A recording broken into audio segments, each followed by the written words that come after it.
Hello বন্ধুরা, কেমন আছো সবাই? দেখো আজকে আমি বানাচ্ছি ব্রকলির তরকারি।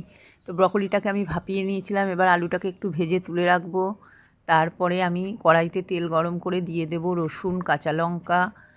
একটু রসুন কাঁচা লঙ্কা দিয়ে আমি এর মধ্যে পেঁয়াজটা ছেড়ে দেবো। পেঁয়াজটা ছেড়ে দিয়ে আমি এর মধ্যে দিয়ে দেবো টমেটো।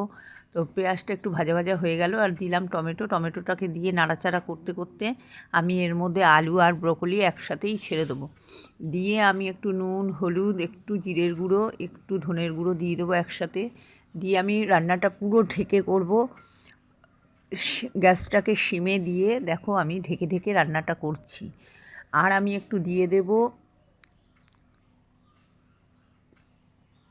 গোলমরিচের গুঁড়ো। তো গোলমরিচের গুঁড়োটা দেওয়ার পরে আমি খুব ভালো করে দেখো নাড়াচাড়া করছি। আর আমি রান্নাটা পুরো ঢেকে ঢেকে করছি।